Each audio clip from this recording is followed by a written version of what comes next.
नमस्ते, कैसे हैं आप? उम्मीद है स्वस्थ होंगे, सुखी होंगे, सीख रहे होंगे, सिखा रहे होंगे। इस पल्स ऑफ विजडम सीरीज ज्ञान के मोतियों का समुंदर जो हमारे पास है, गुरु निम्बालकर जी की अगली 27वीं कहानी है, creation is the real test of learning. The once famous philosopher and educator Ruskin said,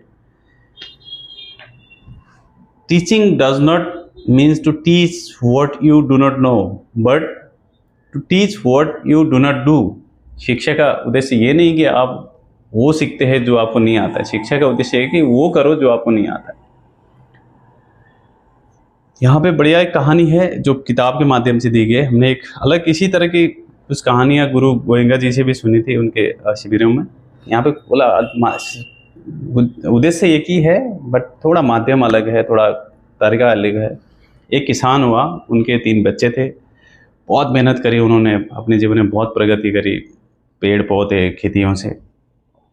जब वो थोड़ा बूढ़ा हो गया तो उसने अपने बच्चों को बुलाया, देखो अब मैं सेवानिवृत्त होना चाहता हूँ और मैं कुछ परीक्षा लेना चाहता हूँ जिसको इस विरासत का मुखिया बना जाएगा।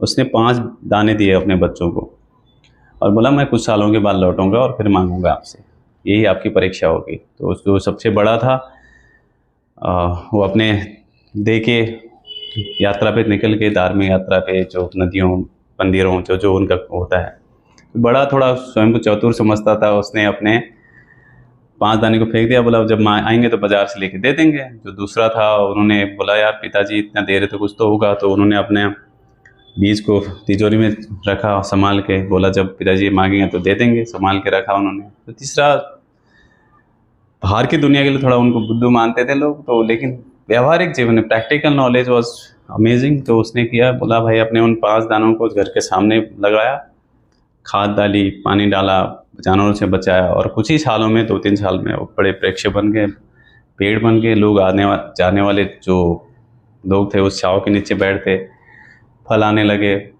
4-5 साल में उनके पिताजी भी लौट आए, तो बड़ा बेटा अपने सोच के अनुसार बाजार गया और खरीद के दे दिए रिटर्न।